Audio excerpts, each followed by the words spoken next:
TLDR on the Mixbox, I really like this product. I think it is very aggressively priced, and that may be hard to justify, especially if you're buying the PS5 compatible version.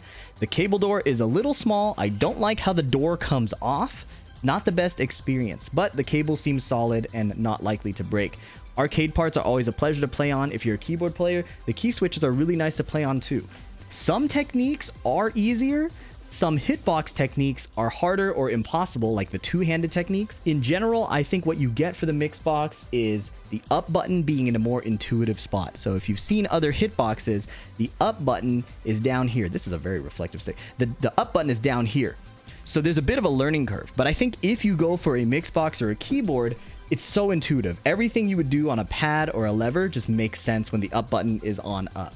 No anti-slip pad on the bottom, but otherwise a generally ergonomic setup. I have the 12-degree version, so the keys are rotated slightly. And I think that's actually really advantageous because when you leave the controller on your lap, your hands naturally, you can see my arm naturally forms an angle. So matching that angle is a bit more ergonomic than if it's straight on and I have to flare my wrist even more to hit these buttons. Overall, I think a solid product, a little bit expensive for what I'd like, but if you want to stick around, the rest of the review is available. You can see some gameplay, see some advanced Tekken techniques, and decide if it's right for you. Thanks again to Mixbox, and enjoy the video. We have a new arcade stick. This is the Mixbox Arcade White Edition, in case that wasn't clear. Mixbox sent this to me for review. They haven't told me what to say or to do any kind of, prepared messaging or anything like that, so you're getting my honest review.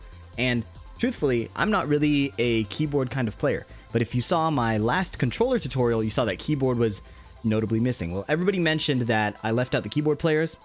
This is an option for you. You obviously benefit from arcade style buttons on the right side, and I personally think that's a benefit, but I'm biased, of course. Brief rundown. Sanwa parts on the right, mechanical switches on the left that are swappable, but Mixbox told me their switches are tailor-made, meaning you can't just take your own switches and swap them. I was skeptical at first, but when I took a look here, I can see why that was the case.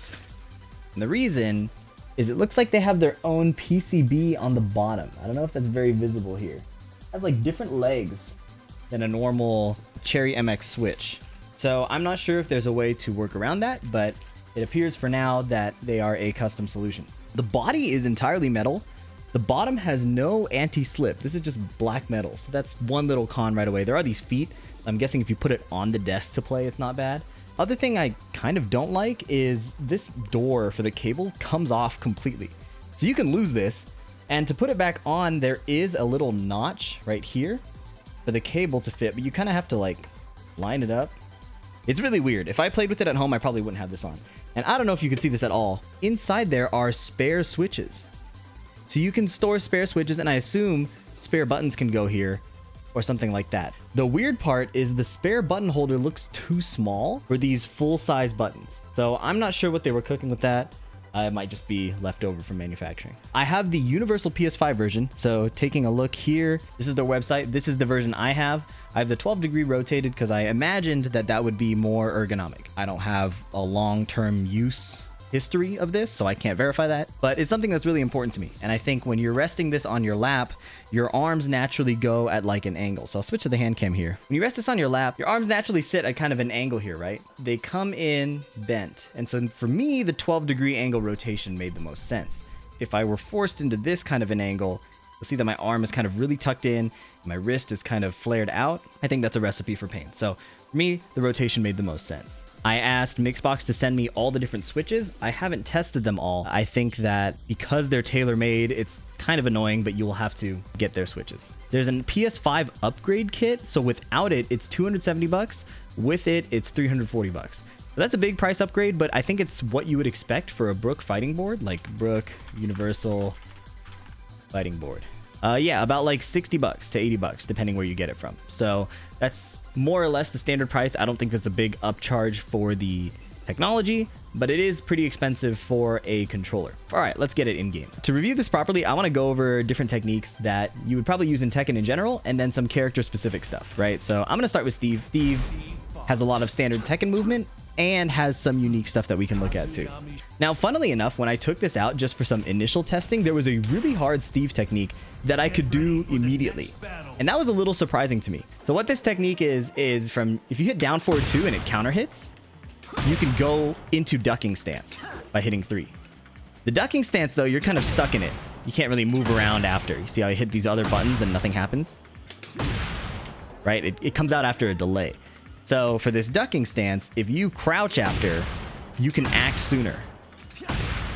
Right? And what this means is you get a guaranteed follow-up if you cancel this after a counter hit. Now, what was weird for me is I picked up the controller and immediately was able to get this, like, frame-perfect link. If I can't get it here in the demonstration, I'll show it in a video I recorded right after I opened it, realized I could do this technique. Yeah, this. That is like a frame-perfect input. You have to cancel the duck, release to neutral, and hit 1+2. There it is again.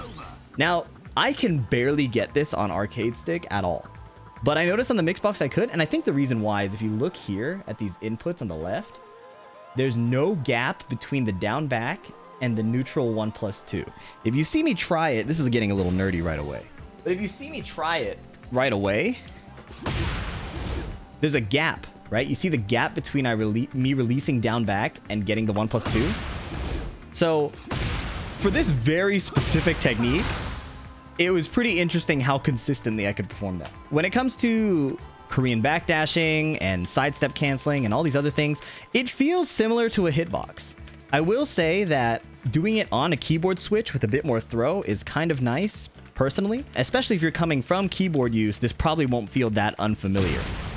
I think it feels really similar, and the advantage, I think, to having it on the lap is less shoulder tension, less wrist tension, because your body can sit upright instead of leaning up like this. Obviously, desk height will matter, but I'm of the opinion that this is an ergonomically sound solution. I know a few players who play on Mixbox and have never complained about hand pain. I haven't played on it long enough to know, but that's something to always consider when you buy a controller. And so far, it seems pretty comfortable. Quarter circle motions, I find extremely comfortable on this as well. I think it's really consistent to use buttons to get these quarter circles.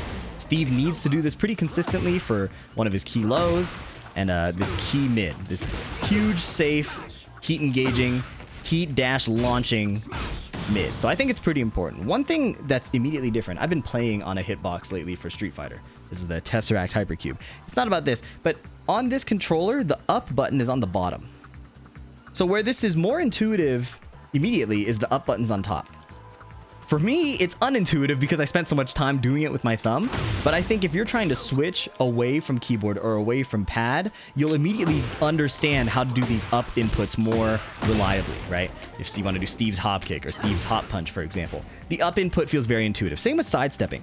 Like if I'm sidestepping, I don't have to translate it in my mind that thumb goes up. Up means up in this and down means down. And I think that's an immediate advantage in terms of picking up the controller right away. This may seem a little obvious, but these are the small things that really start to add up when you pick up the game and are trying to get used to a new controller. Getting used to the small differences in your movement and even navigating menus. You have an intuition advantage with this.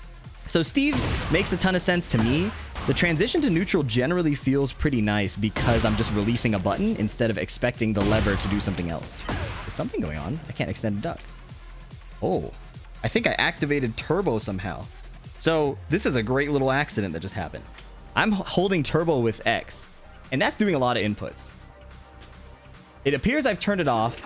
Are there any other turbo buttons? Okay, but there's no LED or anything that let me know that the turbo was going off. So I was clueless why that wasn't working. It's also right next to this reset button. This is the reset button, and this is the turbo button. I don't think these should be right next to each other at all. Not my favorite quality of life decision to make. Now that my turbo's off, we can do this combo. And something I like about this right away is, again, it's so easy to tell when the neutral is being left because you're just releasing these buttons. And again, that's part of the reason why this frame perfect input is so much easier, because I can instantly release and avoid too much downtime. That's really cool how consistently I can hit that. Speaking of releasing to neutral, because Steve has this duck cancel, doing his little duck wave dash is actually kind of really straightforward with this, right? As soon as I mess it up. Because I know exactly when I'm letting go and going back to neutral, I can be really, really tight with this cancel window, right? If you mess it up, he just stays in ducking, or you do some of this, or you might get that on accident. It's pretty nice for releasing to neutral. So another character where releasing to neutral is really important is, well, any Mishima character. So Reina, Jin, Devil Jin, Kazuya. I'm gonna pick Reina, and I want to try out some of the like hard Tekken techniques. So I thought Korean backdashing feels pretty comfortable on this, but wave dashing to me, I have never tried on a Mixbox.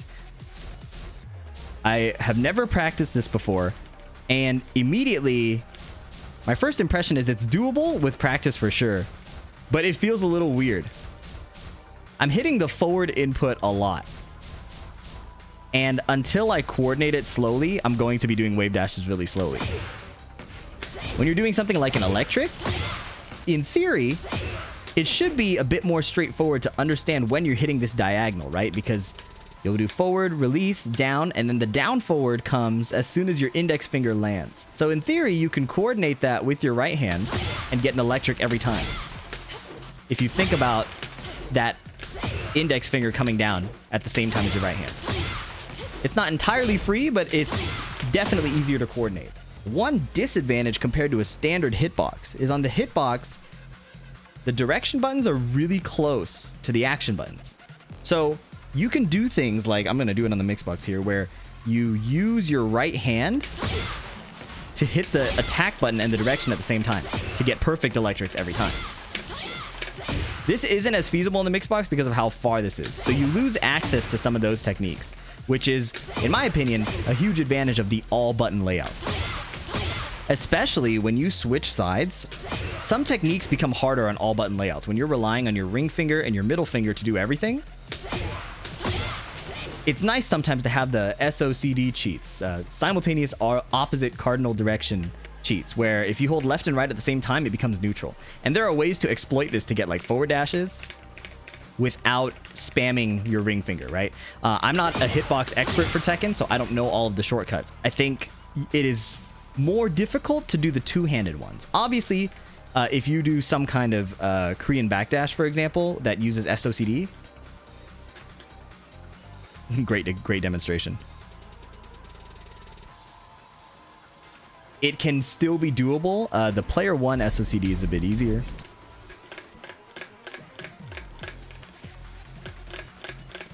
You'll notice how noisy that is, but it's very doable.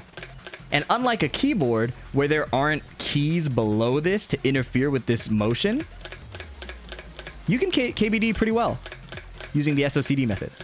Right, so you have access to the techniques based on the hardware. You don't have easy access to using both hands to use the motions, right? Some people like to do that. Depends on how you like to play the game. One thing I really liked about the Mixbox is doing running moves. So when I play on lever, I have to move it with my whole hand. If I want to do forward, forward, forward, I just hit it 3 times. And you have to hold the last one. Same for left and right side. I can kind of immediately know by feel how many times I hit the button, right? It's easy to kind of spam a lever sometimes, or spam like a controller pad a bunch of times. All my hardware is white. That's pretty crazy. But for this, because of the tactile feedback, whether you have a clicky switch or just the key bottoming out, it's kind of easy to tell that you've done it 3 times. Another thing you could do is, again, with the SOCD techniques, is forward, forward, hold, forward, forward, hold forward, and then tap back. And that gives you the third forward. So that's a few less inputs for your index finger. As you can see, there's still a bit of a learning curve even if you're doing these shortcuts. They're not free execution as much as I would like them to be personally. That covers, I guess, like wave dashing. Again, a bit weird, but definitely learnable. I would do the inputs a lot more slowly than I'm doing it now. Like, take the time to actually make sure your input history is really clean. That's how I talk about learning any kind of execution technique. Again, missing that right side advantage is a bit awkward. Doable, but I don't know if this is a great Mishima specific controller. I do know the main man plays on a Mixbox occasionally, so I would check out his videos if you haven't already. I haven't seen whether he prefers it or not, but it's something to consider. What other characters have some cool techniques? If you look at Raven, Raven's a cool one. He has this unique wave dash style technique with a different input because it relies on his crouch dash. And let's see, down, down, forward, down.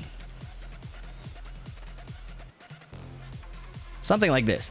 Not the cleanest. It doesn't look at all like how a real Raven main would do it. But I think because you have access to just a straight button style input, it's a bit easier to pull off. So if you're a Raven player or a Steve player where you have these diagonals and neutrals, it might be a little easier, right? A proper Raven main can comment more if this is something that's actually useful, but worth considering. Other things, Bryan TJU upper. Now, I've talked to Mixbox players before, and I've gotten mixed ideas about how Bryan is played on a Mixbox. So let me explain. So if you're not familiar, Bryan has a frame perfect technique called TJU upper. He does a taunt, and then he cancels it on the exact frame it hits. On that cancel, you do forward back 2. Now the hard part about this is you need a neutral frame. See this input here, forward, neutral, back 2? You need this neutral input. If you do it without the neutral input, the jet upper won't come out. That's the whole point.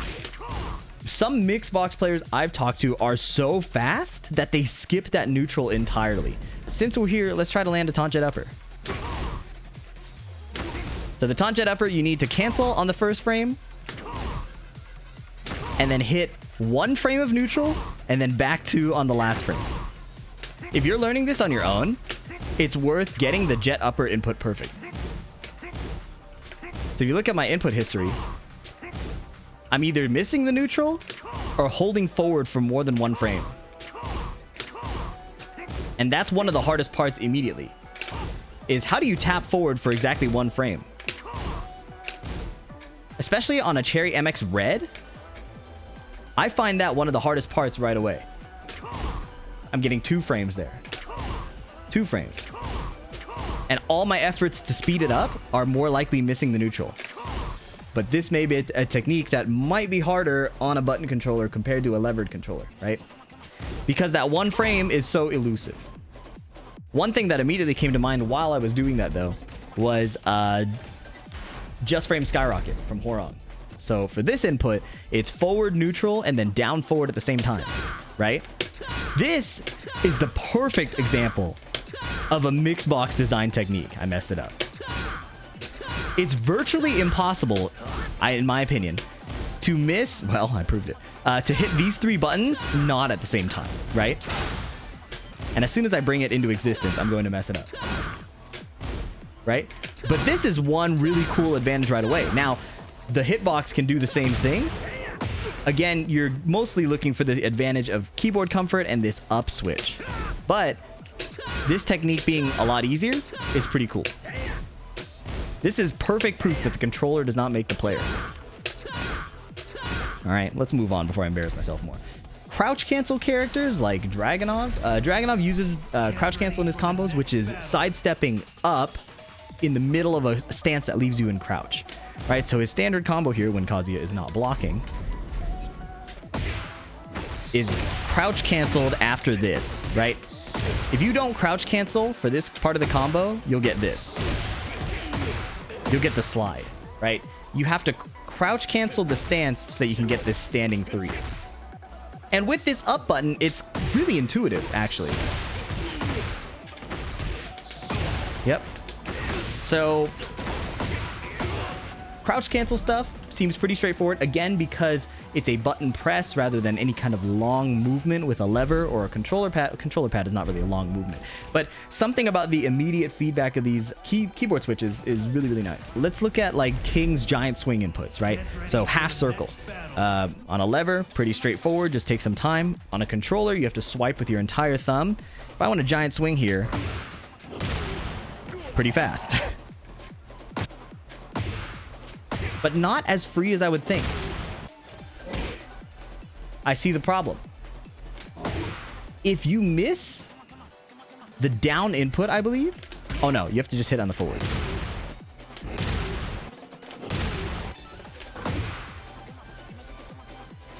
So here, there's a similar problem that the TJU upper has, where sometimes it's easy to hit the button too fast. So if you hit the square button, or 1, on down forward, you don't get the giant swing.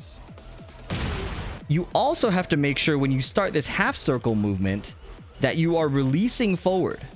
If you don't release forward, you just get a quarter circle. And that's not the giant swing, it's a half circle. Right, so if you hit the down input, I think the game is somewhat lenient about the diagonals. But you have to make sure you hit the forward at the end too. Somebody can correct me if I'm wrong in the comments. But I think the down input is crucial. If you miss the down input, then it's over. So what I think I'll do now is I will sacrifice my ranked points, attempting to play Steve on the Mixbox. I don't know at all how this is going to go.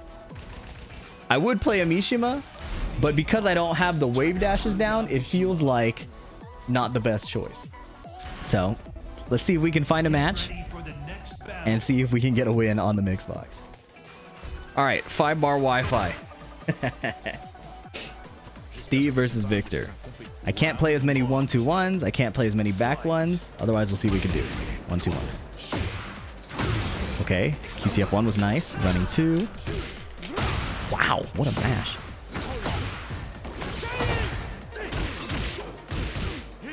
Okay, well, controller isn't doing much here except tech rolling. Okay, I did a 1-2-1, got countered. It's looking ugly, boys.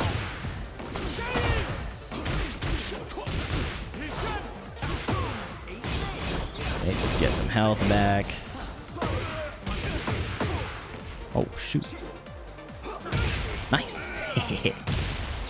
So something right away is, I think it's hard to understate how intuitive it is already.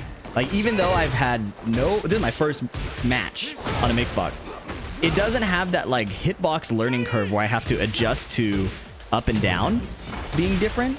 I can immediately pick this up and kind of play. Even compared to keyboard, because of the arcade buttons, nice combo, PhiDX. It's pretty comfortable. Oh, I ducked. I didn't know that was a full heat dash launcher. Whoa, what a combo! Oh my god! Okay. And again, because I've done the Korean backdash on hitbox for the video, this is pretty nice. Okay, combo. That release to neutral is pretty comfortable. Let's go heat. That's not the combo. Hey, I'm reading a low. No, break the throw. Whoa. Okay. He did a load eventually.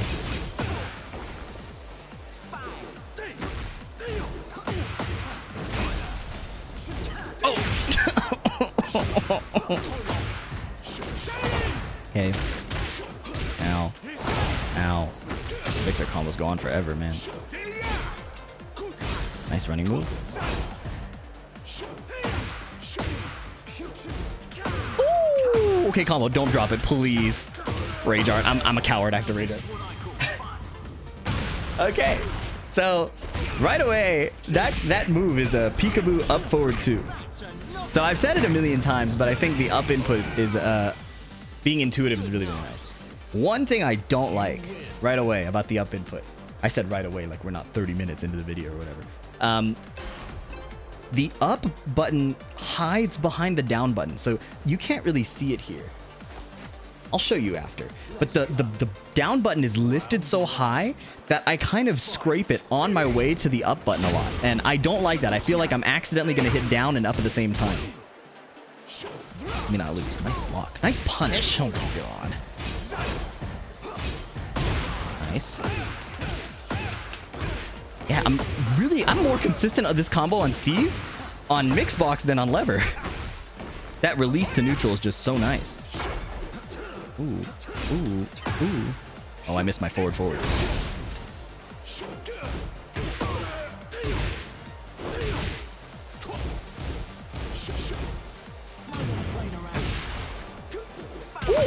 Ooh. Okay. I didn't go for the Sonic thing. I should try that. Let's see if I can get it. See if it's practicable in a game. Ow. Nice punish. I could have launched that, man. Ow. I died. If I launch that, I think he's dead. Ouch,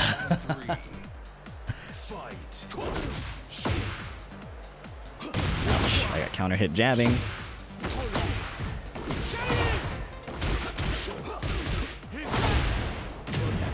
Heat. I'm at the wall.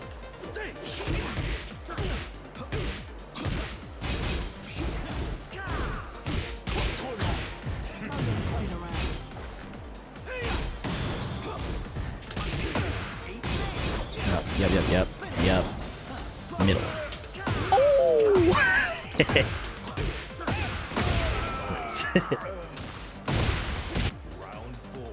Alright.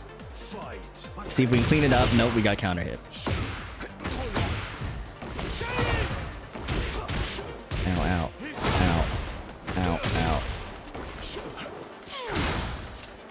Oh, okay.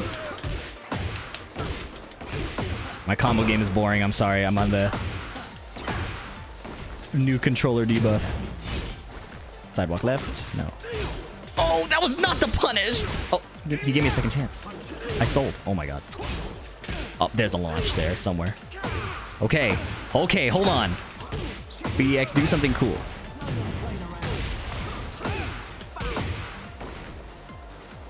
QC1. Haha! Okay, so for Steve, I really like this controller. And it's because the QCFs are so reliable and releasing the diagonals is really reliable. Now, the thing I wanted to talk about before we go is, you see the left hand here? This down button is very high. And maybe it's not very visible, but the down button is super high compared to the up button.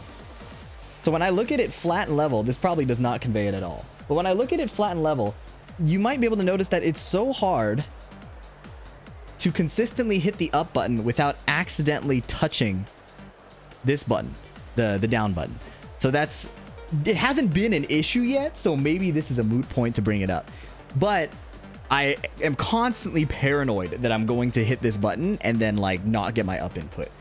But yeah, hopefully you enjoyed this review. Thank you again, Mixbox, for sending this to me. I think it's a very viable controller. I think for the price tag, you're battling a big price tag. But the product I have in my hands is pretty nice. It should have a non-slip pad on the bottom. I think that's one big concern. The cable door is not my favorite. But using arcade parts and the keyboard switches is really, really nice. So if you decide to get one, hopefully you enjoy it as well. And I'll catch you in the next one. Peace.